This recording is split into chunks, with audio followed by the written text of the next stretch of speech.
But no, because there is like part of me that wants to come and like help kids in that situation.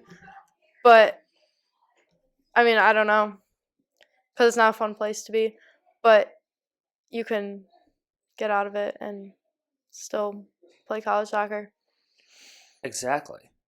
And I think if I knew that, like freshman, sophomore year of high school, I would have enjoyed my club experience more. There was a lot of Because knowing things that, that, because you were worried that not being on the ECNL, you were worried that, well, I can't play college soccer. because that's what's fed.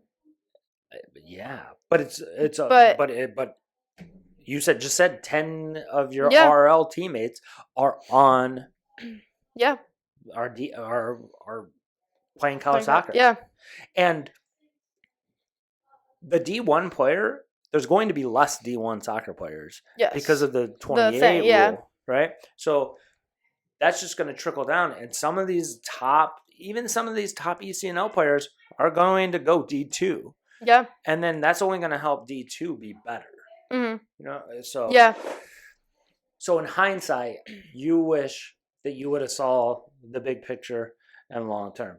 Because let's be honest, Yeah. outside the 05 RL, there isn't, it's not like the who's older than you? 04 RL?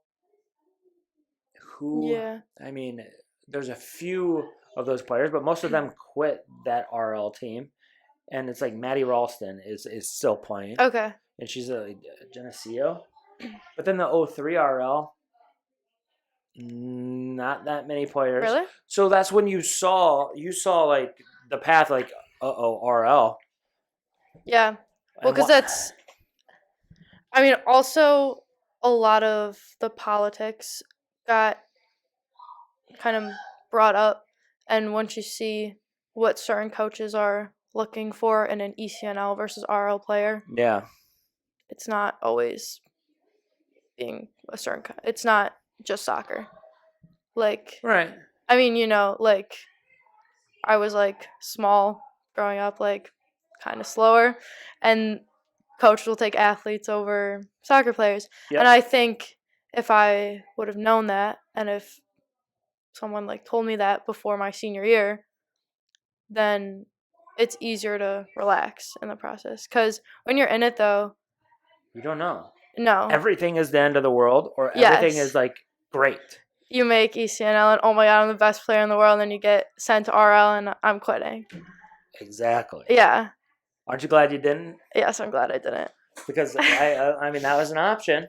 Yeah, I know. You know, and it's like it's crazy, just like the whirlwind of going through all of that, and then you're still probably close to where you would have been if you were on that ECNL team.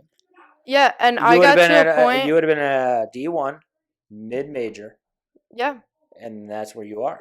And honestly, I think being on RL, like I would start and play almost every minute of every game, play. which I wouldn't have done on ECNL. You were also a leader. Yeah.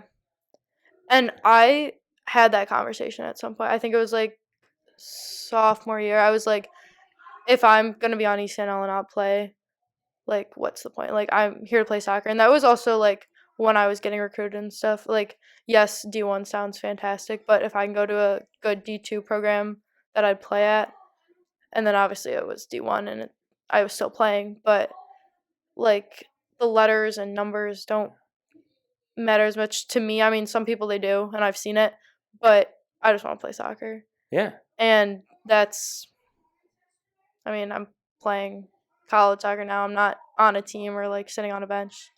Exactly. And that was like what was really important for me. And yeah, being on ECNL, you get the recognition, you get the merchandise, but like you could have had a better. I guarantee you have had a better freshman experience than some ECNL players. Yeah. I know for a fact you have. I hate soccer.